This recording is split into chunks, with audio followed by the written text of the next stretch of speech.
وآخرین منہم لما یلحقوا بہم وهو العزیز الحکیم۔ وقال النبی صلی اللہ علیہ وسلم اعظم نصیبا فی الاسلام اہل فارس، او کما قال رسول اللہ صلی اللہ علیہ وسلم اللہم صلی علی محمد افضل صلواتک۔ بتا رہا ہے ہمیں سورہ عروج بام ابو حنیفہ، بتا رہا ہے ہمیں سورہ عروج بام ابو حنیفہ، بلند تر ہے فلک کے تاروں سے بھی مقام ابو حنیفہ۔ تمہاری تقلید کی ضرورت نہیں ہے اس کو اے جلنے والو، تمہاری تقلید کی ضرورت نہیں ہے اس کو اے جلنے والو۔ ہے مالکی اور شافی احمد فدائے نام ابو حنیفہ، ہے آشکارا مقلدین پر عیاں ہے غیر مقلدین پر، ہے آشکارا مقلدین پر عیاں ہے غیر مقلدین پر۔ ہے اس زمانے میں ذات گھمن ایک پیام ابو حنیفہ، مخالفوں کے قدم کو توڑے جو سازشوں کو اکھاڑے جڑ سے، مخالفوں کے قدم کو توڑے جو سازشوں کو اکھاڑے جڑ سے۔ زبان گھمن ہے ایسی تلوار بے نیام ابو حنیفہ۔ میرے انتہائی واجب الاحترام اساتذہ کرام اور مسلک اہل سنت والجماعت احناف دیوبند سے تعلق رکھنے والے غیور نوجوانوں، آج 9 مارچ 2023 مرکز اہل سنت والجماعت خانقاہ حنفیہ کے سالانہ خانقاہی اجتماع میں آپ حضرات کے سامنے سید الفقہاء، امام الائمہ، سراج الامہ، تلمیذ الصحابہ حضرت امام اعظم ابو حنیفہ رحمہ اللہ کے بارے میں تعارفی گفتگو کروں گا۔ وقت کی نزاکت کو مد نظر رکھتے ہوئے بلا تمہید آغاز کلام کرتا ہوں۔ حضرت امام صاحب کا نام نامی اسم گرامی نعمان ہے، آپ کے والد گرامی کا نام ثابت ہے، آپ کا لقب امام اعظم اور آپ کی کنیت ابو حنیفہ ہے۔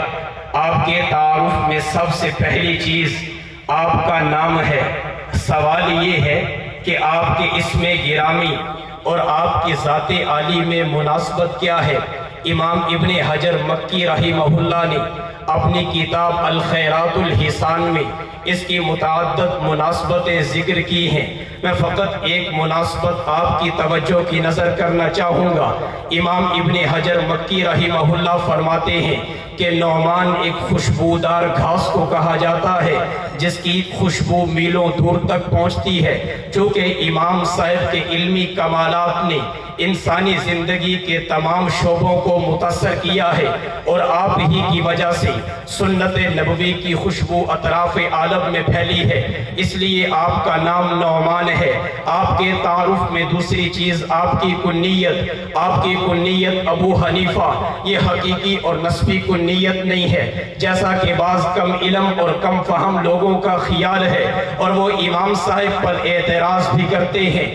امام صاحب کی کنیت ابو حنیفہ یہ حقیقی اور نسبی کنیت اس بنا پر نہیں، ایک تو امام صاحب کی کوئی صاحب زادی اور بیٹی نہیں تھی جس کا نام حنیفہ ہو، اور نمبر 2 امام صاحب کی اولاد میں فقط ایک ہی بیٹا تھا جس کا نام حضرت امام صاحب نے اپنے استاد کے نام پر حماد رکھا تھا۔ امام صاحب کی کنیت ابو حنیفہ یہ وصفی کنیت ہے۔ قرآن کریم میں پروردگار عالم فرماتے ہیں فَاتَّبِعُوا مِلَّةَ ابراہیم حنیفہ، ملت ابراہیمی کی اتباع کرو۔ چونکہ امام صاحب نے دین اسلام اور ملت حنیف کے فقہی مسائل کو لکھنے میں امام صاحب نے دین اسلام اور ملت حنیف کے فقہی مسائل کو سب سے پہلے مدون اور مرتب کیا ہے۔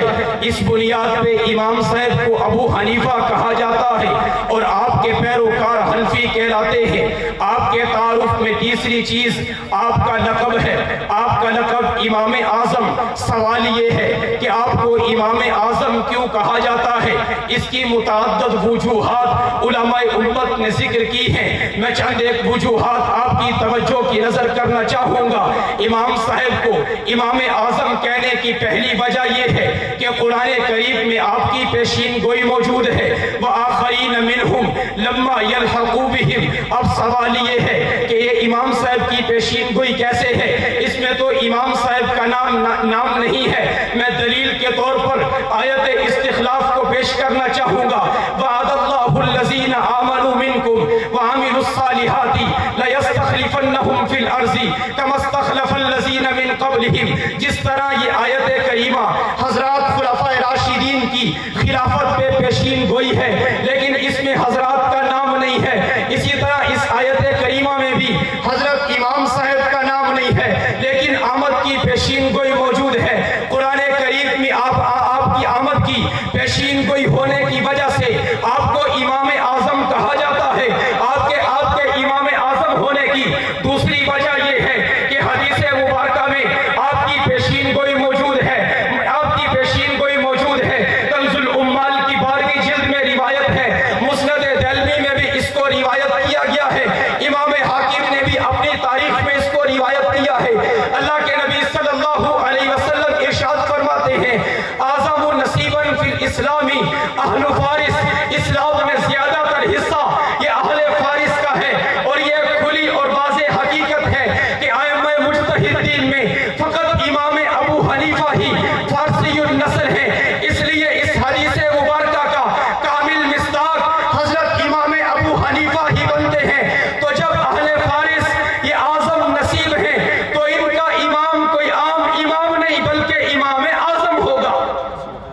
آپ کے امام اعظم ہونے کی تیسری وجہ یہ ہے کہ آپ علم و عمل میں بھی سب سے بڑے ہیں، اعظم ہیں، بلکہ یوں کہوں تو زیادہ مناسب ہوگا کہ آپ افقہ ہیں، اور آپ کی فقاہت پہ حضرت امام دار الہجرت امام مالک رحمہ اللہ کا قول تاریخ بغداد میں موجود ہے۔ حضرت امام مالک فرماتے ہیں، لو کلمک فی ہذہ الساریۃ ان یجعلها ذهبا لقام بحجتہ۔ حضرت امام شافعی فرماتے ہیں، الناس عیال علی ابی حنیفہ فی الفقہ۔ حضرت عبداللہ بن مبارک جن کی ولایت اور بزرگی پر سب متفق ہیں، امام صاحب کی عظمت و منقبت پر لکھتے ہیں، لقد زان البلاد ومن علیہا امام المسلمین ابو حنیفہ فما فی المشرقین لہو نظیر ولا فی المغربین ولا بکوفہ یبیت مشمرا یبیت مشمرا سحر اللیالی یبیت مشمرا سحر اللیالی وصام نہارہ للہ خیفہ۔ بڑے بڑے اجلہ فقہا اور اجلہ علماء امام صاحب کے افقہ ہونے کے قائل ہیں، اس بنا پر بھی امام صاحب کو امام اعظم کہا جاتا ہے۔ اور آپ کے امام اعظم کہنے کی آخری وجہ یہ ہے، چوتھی اور آخری وجہ، کہ آپ کو شرف تابعیت بھی حاصل ہے، آپ کو شرف تابعیت بھی حاصل ہے۔ امام ابن حجر مکی رحمہ اللہ کی تصریح کے مطابق امام صاحب نے 8 صحابہ کرام کی زیارت کی اور ان سے علم دین کو حاصل کیا ہے۔ چنانچہ شرح مشکات میں فرماتے ہیں، ادرک الامام ثمانیۃ من الصحابہ۔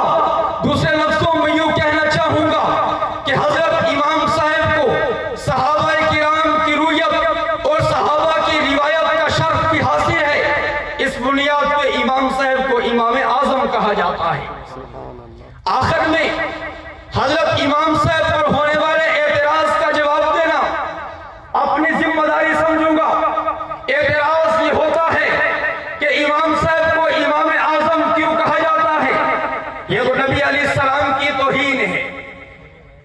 امام اعظم تو فقط حضور کی ذات گرامی ہے۔ آپ نے امام ابو حنیفہ کو امام اعظم قرار دے کر نبی کریم صلی اللہ علیہ وسلم کی توہین کی ہے۔ میں اپنے مرشد کامل پیر طریقت متکلم اسلام مولانا محمد الیاس صاحب گھومن حافظ اللہ کے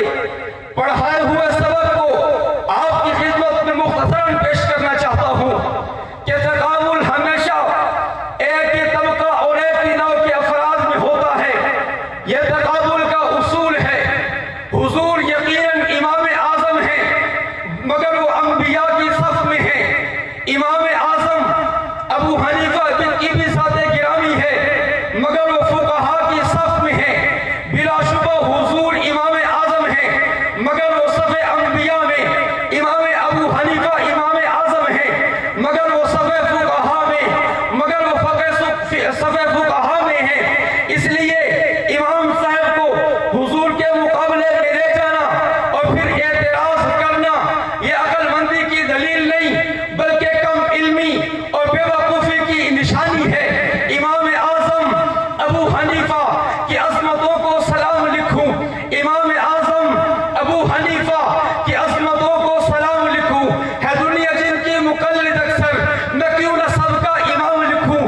نبی کے بعد صحابہ ہیں افضل، صحابہ کے بعد تابعین ہیں، پھر تابعین کی صف اول میں امام اعظم کا نام لکھوں۔ وہ محدثی کا وہ رہنما تھا اور علم فقہ کا بادشاہ تھا۔ میں دنیا بھر کے سب اولیاء کو اسی کے دب کا غلام لکھوں۔ وآخر دعوانا الحمدللہ رب العالمین۔